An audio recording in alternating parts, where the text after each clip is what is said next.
उत्सव के बारे में हमारी ऑडियंस को थोड़ा सा बताइए, क्या कुछ होने वाला है और कितना फुटफॉल यहाँ पे एक्सपेक्ट करें, और आर्टिस्ट के लिए क्या यहाँ पे मतलब बेनिफिट होने वाला है, और क्या आर्टिस्ट यहाँ पे, कितने आर्टिस्ट और यहाँ पे दिखने वाले हैं। महाराष्ट्र का हर उत्सव महा हो, और इसीलिए हमने इसको महा उत्सव कहा है। छत्रपति शिवाजी महाराज का इस महाराष्ट्र में कमाल के कलाकार हैं, और अलग अलग कलाकारों को यहाँ पे एक व्यासपीठ दिया जाएगा, क्योंकि कलाकार होने के नाते मैंने हमेशा कलाकारों को देखा है कि उनको स्पेस दो तो और बहरते हैं, और उसमें बहुत सारी चीज़ें उनको करने की इच्छा होती जाती है। तो हमने राजा रवि वर्मा जी से लेके गायतोंडे साहब से लेके दलाल साहब से लेके हमारे वासुदेव कामत जी है, शील सड़वेलकर है, रवि पाटोले है, अच्युत पालव है, रूपाली पाटोले है, गीता जी है, ऐसे अलग अलग कलाकार यहाँ पे अपनी कला दिखा रहे हैं। और उसके कला के माध्यम से ये महाराष्ट्र की महाकला पूरे महाराष्ट्र में नहीं बल्कि भारत में नहीं पूरे देश में जानी चाहिए, क्योंकि पिछले 3 सालों से हमारे कलाकार जो अपनी कला की पेशकश हमेशा लोगों के सामने करते हैं, वो घर पे बैठने के बाद उनको कभी मैं ये सब अच्छा मेरी कला का सादरीकरण लोगों के सामने करूं, ऐसी जब इच्छा हुई और हम लोग कुछ कलाकार यहाँ मिले और उन्होंने डिसाइड किया कि हम अपने लेवल पे एक महा उत्सव करते हैं, तो इसलिए यहाँ पे कला क्षेत्र के लोग और पेंटर और स्कल्पटर तो काफ़ी लोग आएंगे ही, उसी तरह से यहाँ पे बहुत सारे अपने पारंपरिक महाराष्ट्र का कला नृत्य दिखाने वाले भी लोग आए। आदिवासी मोपाड़ा के लोग हैं, वासुदेव है, यहाँ पे गोंधल जागरण करने वाले लोग हैं। जो कला लुप्त हो रही है उस कला को हम लोग यहाँ पे लोगों के सामने पेश करेंगे, तो उसी तरह से लोगों को समझ में आएगा कि हमारा महाराष्ट्र की कला, महाराष्ट्र की रीति परंपरा कितनी थोर है, कितनी बड़ी है, जिसके वजह से यहाँ का महा सिनेमा जो दादा साहब फाल्के ने, ये पहले मराठी आदमी ने हिंदुस्तान में अगर पहला चित्रपट अगर यहाँ पे चित्रित हुआ है तो दादा साहब फाल्के के माध्यम से हुआ है, तो उनको भी यहाँ पे हम श्रद्धांजलि देंगे। लता दीदी जो भारत रत्न रही, उन्हें उनके गानों को सब दुनिया में जादू चली रही, उस जादूगर लता दीदी का भी यहाँ पे श्रद्धांजलि कार्यक्रम होगा। रमेश देव जी ने बहुत योगदान इस मैंने तो उनसे कि किस तरह से ज़िंदगी जी जा सकती है, किस तरह से एक उम्र के बाद भी एक आदमी किस तरह से नया पीढ़ी के लिए, नए लोगों के लिए प्रेरणा दे सकता है, उनका भी यहाँ पे मान सम्मान किया जाएगा। और महाराष्ट्र के अलग अलग जो व्यवसाय के लोग हैं यहाँ पे आके अपने व्यवसायिक अनुभव हमारे कलाकारों के लिए जब सामने बातचीत करेंगे तो उनसे हमारे कलाकारों का मनोबल बढ़ेगा। हमारी कला के साथ साथ हम कैसे व्यावसायिक रूप से भी हमारी कला को आगे ले जा सकते हैं, क्योंकि महाराष्ट्र के कलाकार बहुत इमोशन है, बहुत अच्छे हैं, बहुत सब कुछ है, बट व्यावसायिक रूप से भी उनको एक उभारी देने के लिए ये उत्सव रखा है। और उसी तरह से यहाँ पे एक बहुत ही बड़ा वर्ल्ड रिकॉर्ड होने जा रहा है, जो छत्रपति शिवाजी महाराज की 5000 बच्चे 5000 रूबिक क्यूब के माध्यम से एक बड़ा शिवाजी महाराज का पोर्ट्रेट साकार कर रहे हैं, और उसी को प्रोत्साहन देने के लिए यहाँ पे 5 लाख लोग जमा होने वाले हैं, जो अपने आप में एक विश्व रिकॉर्ड होगा। और उसी तरह से यहाँ पे महाराष्ट्र का एक गीत जो सामने आएगा वो बहुत ही कमाल का गीत है, जिसे महाराष्ट्र एक नई प्रेरणा लेगा, उसका भी अनुकरण 1 मई को यहाँ पे होगा। नंदेश उमप जैसे महान कलाकार का पूरे महाराष्ट्र को ललकार देने वाला पोवाड़ा और वो कार्यक्रम होगा। और उसी तरह इस महाराष्ट्र के महा उत्सव की जो सांगता है, वो सांगता एक महाविशालकाय ऐसे नाट्य से होगी, शिवाजी महाराज के इस नाट्य से होगे, जो बाबा साहेब पुरंदरे और उनके जो जांटा राजा जैसे नाटक को हम वहाँ पे श्रद्धांजलि देंगे। और हम अपने तरफ से एक बड़ा नाट्य जिसमें हाथी, घोड़े, पालकी और कितने मतलब 180-90 कलाकार एक मंच पे लाके लोगों के सामने सादरीकरण करेंगे। इसलिए इस महा उत्सव में, इस महा प्रेस कॉन्फ्रेंस में मैं महाराष्ट्र की महान जनता को अब आमंत्रित करना चाहता हूं कि यहाँ पे आपको अलग अलग टाइप के सब कलाकार मिलेंगे। आइए और उनके कला को संबोधित करते हुए उनके कला को एक आपके प्रोत्साहन की ज़रूरत है, वो देखे इस उत्सव में महा उत्सव बनाइए। तो हमारे सब कलाकारों को कोरोना के बाद जो मनोबल नीचे जा चुका है उसको आगे लेके जाने में बहुत बहुत मदद होगी। खूब धन्यवाद। खूब आपके माध्यम से मैं ललकारना चाहता हूँ कि माता तुलजा भवानी, माता अम्बा देवी, इनका हमने जागर कर रखा है। हम महाराष्ट्र की कला संस्कृति को उदो उदो करना चाहते हैं। आइए और इस संस्कृति के कार्यक्रम में एक कला, संस्कृति, खेल और इस सिनेमा के अलग अलग बड़े बड़े प्रोग्राम में आपका मन लीजिए। 4 दिन का बहुत बड़ा उत्सव है। 28 तारीख को ये उत्सव चालू हो रहा है। 29 तारीख को राजा रवि वर्मा जी की जयंती है। 30 तारीख को दादा साहेब फाल्के जी की जयंती है और 1 में तो मेरे महाराष्ट्र का महाराष्ट्र दिन है और उसका उदो उदो करने के लिए इस महाराष्ट्र के कलाकारों का मनोबल बढ़ाने के लिए आप आके आपकी उपस्थिति लगाइए। महाउत्सव को महाराष्ट्र सरकार महाराष्ट्र के कलाकार महाराष्ट्र का ये उत्सव करने जा रहे हैं और महाराष्ट्र के राज्यकर्ता, महाराष्ट्र के लोग, महाराष्ट्र सरकार हमेशा उसका वंदन करती है, हमेशा उसको सपोर्ट करती है। हमने सबको निमंत्रित कर दिया है और मुझे पूरी तरह से खात्री है कि महाराष्ट्र के सब राज्यकर्ता, महाराष्ट्र के सब इंडस्ट्रियलिस्ट, महाराष्ट्र के सब मराठी चित्रपट सृष्टि के लोग, महाराष्ट्र के बॉलीवुड के सब लोग, टॉलीवुड के लोग और इंटरनेशनल एम्बसीज़ को भी हमने इस चीज़ का आमंत्रण दिया है। तो उस तरह से वो यहाँ पे आएंगे। लेकिन ये कलाकारों ने किया हुआ उत्सव है, इसलिए वहाँ जनता आके इन कलाकारों का मनोबल बनाएंगी।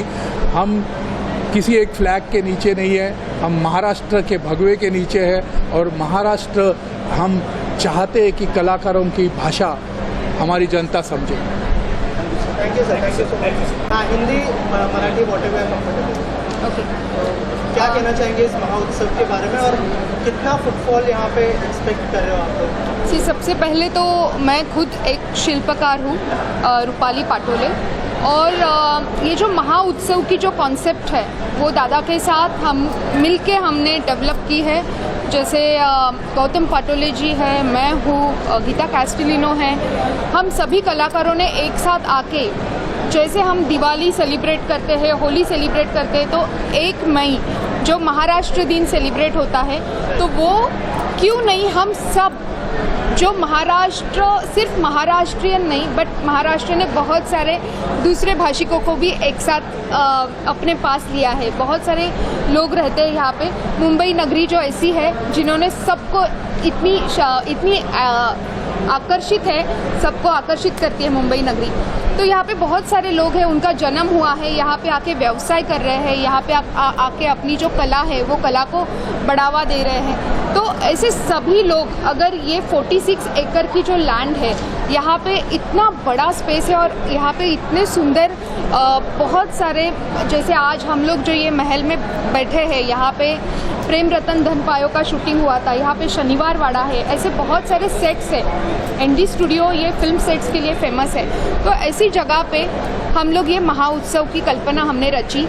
जैसे हम सुला फेस्टिवल जाते हैं, रन फेस्टिवल जाते हैं, काला घोड़ा फेस्टिवल जाते हैं, तो ये बीकेसी में बहुत सारे फेस्टिवल्स होते रहते हैं, तो हम देखने के लिए बहुत लंबे जाते हैं। तो 1 मई को हमने तय किया है कि यहाँ पे आके हम लोग सभी महाराष्ट्र दिन सेलिब्रेट करें।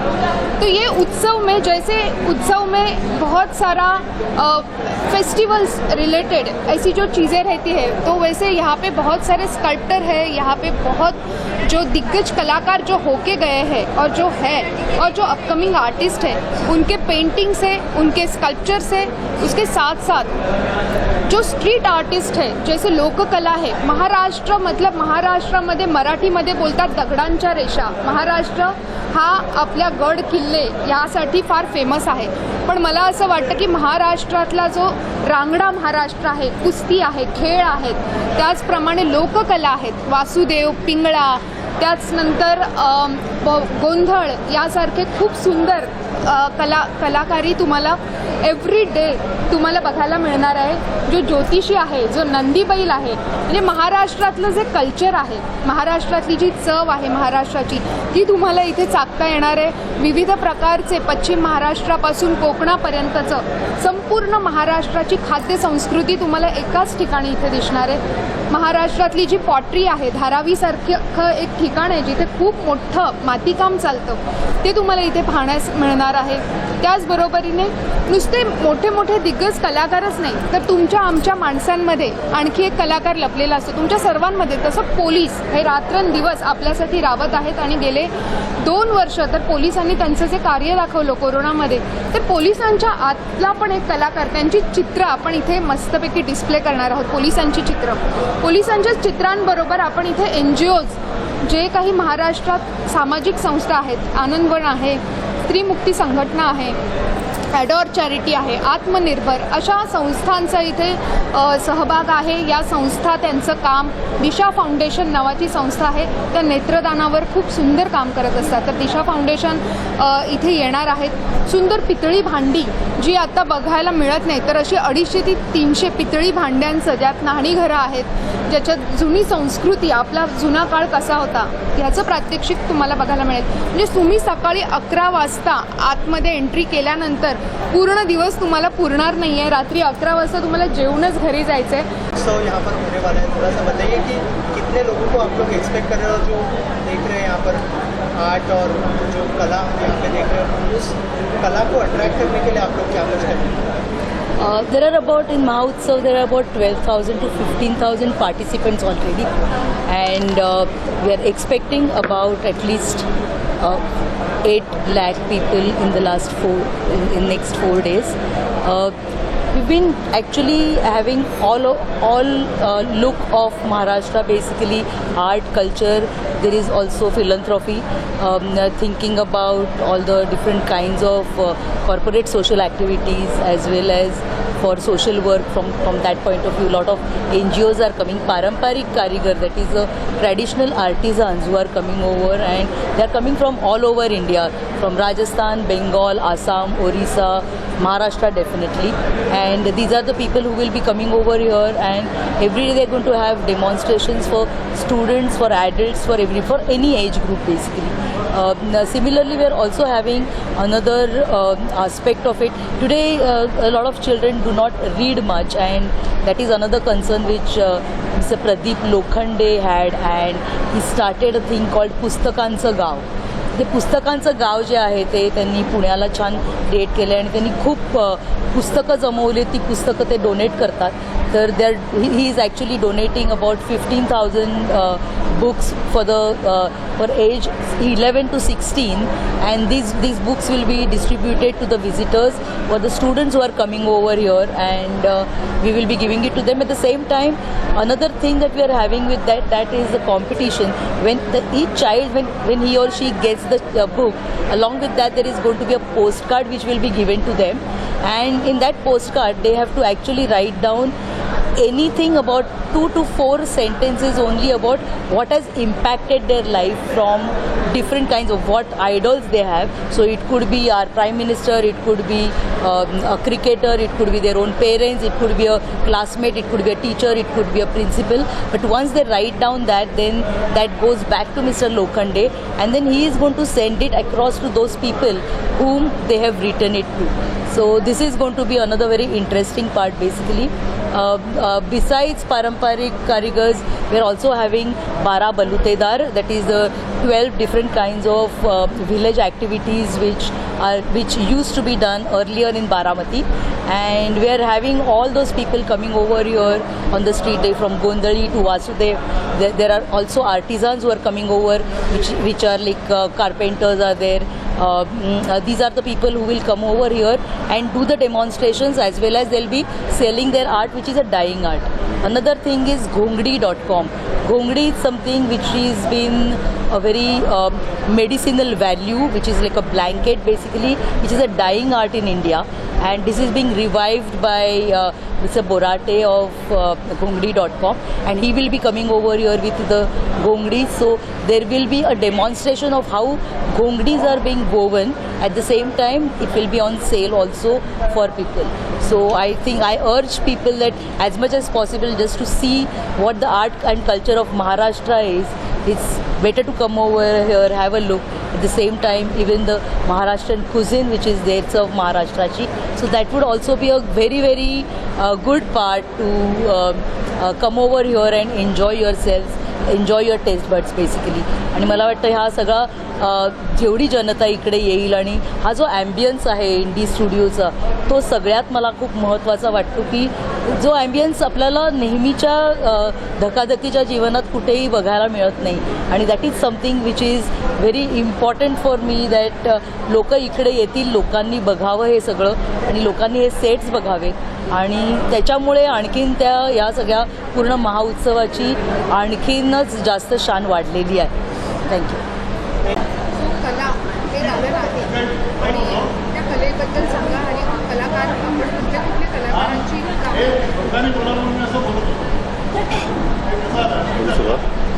नमस्कार, मी चित्रकार दीपक पाटील. दिनांक 28 एप्रिल ते 1 मे या कालावधीत कर्जत येथील इंडी स्टुडिओला एक भव्य कला महोत्सव इथं साजरा होतो आहे. तर त्या महोत्सवात महाराष्ट्रातील जुने चित्रकार, दिग्गज चित्रकार बाबुराव पेंटर, आबालाल रहमान, दीनानाथ दलाल, कलामहर्षी राजा रवी वर्मा असे अनेक दिग्गज कलाकार, तसेच आंतरराष्ट्रीय चित्रकार आणि नवोदित चित्रकार या सगळ्यांचं खूप मोठ्या प्रमाणात प्रदर्शन होतं आहे. याच्यासोबत अनेक शिल्पकार असणार आहेत. त्याच्यात भगवान रामपुरे सर आहेत, प्रमोद कांबळे आहेत. या सगळ्यांची शिल्प इथे येणार आहेत. 500 ते 600 चित्रांवरून अधिक चित्र आणि 100हून अधिक शिल्प या प्रदर्शनात मांडण्यात येणार आहेत. तर त्याच्यात दीनानाथ दलालांची 116हून अधिक चित्र, म्हणजे त्यांचे ते फ्रेम्स असणार आहेत. ओल्ड मास्टरचं कलेक्शन असणार आहे. याच्यासोबत जुनी भांडी असणार आहेत आणि काही शस्त्र असतील, काही जुन्या मूर्ती असतील. हे सगळं एका वेळेस एवढ्या मोठ्या स्वरूपात महाराष्ट्रात पहिल्यांदाच अशा प्रमाणात होत आहे की एवढ्या सगळ्या जागेचा उपयोग करून अशा सगळ्या गोष्टी मांडल्या जाणार आहेत. सर्व लोकांसाठी 4 दिवसासाठी हे प्रदर्शन असणार आहे. तर सगळ्यांनी याचा आस्वाद घ्यावा आणि जास्तीत जास्त लोकांनी इथं व्हिजिट करावी आणि ते सगळ्या गोष्टी पाहाव्यात. थँक्यू. साधारणपणे पपेट्स किंवा कळसूत्री बाहुल्या बऱ्याच जणांना माहिती आहेत. ही एक वेगळ्या प्रकारची पपेट्स आहे. त्याला लेदर पपेट्स किंवा शॅडो पपेट्स म्हणतात. ही मी बनवली आहेत लेदरपासून, बकऱ्याच्या कातड्यापासून, आणि रामायणातली विविध कॅरेक्टर्स याच्यामध्ये आहेत. याचा एक वर्कशॉप, कार्यशाळा घ्यावी अशी माझी इच्छा आहे. त्याच्यासाठी अर्थातच लेदर न वापरता पेपर वापरणार, कारण तो सहजपणे उपलब्ध असतो. हे लेदर सहजपणे उपलब्ध नसतं, शिवाय ते खूप महागाई असतं. तर याची एक कार्यशाळा घ्यायचे विचार आहे. आणि दुसरं म्हणजे मी माझं स्पेशलायझेशन म्हणता येईल म्हणजे पपेट्स इन एज्युकेशन. कुठच्याही शिक्षणामध्ये पपेट्सचा कसा वापर करता येईल याबद्दलचं हे पुस्तक आहे. म्हणजे एन्व्हायरमेंट एज्युकेशन असो, प्रायमरी एज्युकेशन असो, लँग्वेज डेव्हलपमेंट असो किंवा इतर काहीही. तर त्या प्रत्येक हेल्थ एज्युकेशन याच्यासाठी कसं तुम्ही सिम्पल पपेट्स कशी बनवाल आणि त्यातून तुम्ही कसं शिक्षण द्याल मुलांना किंवा मोठ्यांनासुद्धा, तर ते या पुस्तकामध्ये, या पुस्तकाच्या 3 आवृत्त्या आलेल्या आहेत आणि हे इंग्लिशमध्ये पण अवेलेबल आहे, पण मराठी पुस्तक हे माझं आहे. तर हे पुस्तकसुद्धा उपलब्ध असेल. जर कुणाला हे घेऊन याच्यावर काही अभ्यास करायचा असेल किंवा काही करायचं असेल तर शिक्षकांना, मुलांना, डॉक्टर्सना, काउन्सिलर्सना सगळ्यांसाठी हे उपयुक्त असं हे आहे. माझं वाटेवरती काचा ग हे नाटक तुम्हाला माहीत असेल, कदाचित खूप गाजलं होतं. तर हे बाललैंगिक शोषणावरचं नाटक मी 2000 साली केलं होतं. प्रथमच या विषयाला हात घातला आणि त्याच्यामध्ये मी या छायाबाहुल्यांचा उपयोग केला होता, की प्रत्यक्ष लैंगिक शोषणाचा भाग न दाखवता छायाबाहुल्यांमधून तो दाखवला होता आणि तो लोकांना खूप आवडला होता, भावला होता. कारण प्रथमच हा विषय मी लोकांसमोर मांडला होता. आता अभय आहे नाटक आहे ते त्याचाच पुढचा भाग आहे असं म्हणायला हरकत नाही. त्याच्यामध्ये मी पपेट्स नाही वापरले आहेत. हा वन वुमन शो आहे आणि त्याच्यामध्ये पॉक्सो जो कायदा आहे, protection of children from sexual offences, त्याची माहिती त्याच्याबद्दल आम्ही जागृती निर्माण करण्याचा प्रयत्न करतो. महाराष्ट्रभर त्याचे 110 प्रयोग झालेले आहेत आणि अजूनही शाळांमधून त्याला डिमांड आहे, NGOजमधून डिमांड आहे. तर त्याचा प्रयोग आहे आम्ही कदाचित इथे करू, मुलांना बोलवून मुलींना बोलवून त्यांना आम्ही दाखवू. तर हा जो महाउत्सव आहे त्याच्यासाठी माझ्या खूप खूप शुभेच्छा. आणि नितीन आणि माझी 30-32 वर्षापासूनची आमची ओळख आहे, परिचय आहे. मृगनयनी नावाची एक DDवर सिरियल यायची. अमोल पालेकर त्याचे दिग्दर्शक होते आणि त्याचं नेपथ्य सेट डिझायनिंग नितीनने केलं होतं आणि कॉस्ट्युम डिझायनिंग मी केलं होतं. त्याच्यात मी भूमिका पण केली होती. तेव्हापासून आमचा परिचय आहे. तर त्याला त्याचं अभिनंदनसुद्धा आणि त्याला खूप खूप धन्यवादसुद्धा. थँक्यू ताई. नमस्कार, मी रंजना प्रभू खानोलकर. महाउत्सव 2022 महाराष्ट्राचा उत्सव आणि महाराष्ट्रातल्या 5 प्रांत आणि त्याचं जे एक संस्कृती आहे, त्याची जी एक परंपरा आहे, त्याचा हा उत्सव होणार आहे. ह्या संस्कृतीच्या निमित्ताने खाद्य संस्कृती घेऊन चव महाराष्ट्राची तुमच्यासाठी येत आहे. महाउत्सवामध्ये आपल्याला कोकण, विदर्भ, खानदेश, मराठवाडा, पश्चिम महाराष्ट्र अशा 5 प्रांतांचंच जे फूड आहे, जी चव आहे ती चाखायला मिळणार आहे. आणि चव महाराष्ट्राची तुमच्यासाठी वेगवेगळ्या प्रकारचं जे खाद्य संस्कृती आहे त्याचा आस्वाद तुम्हाला मिळणार आहे. तर तुम्ही सर्वांनी नक्की या उत्सवामध्ये सहभागी व्हावं.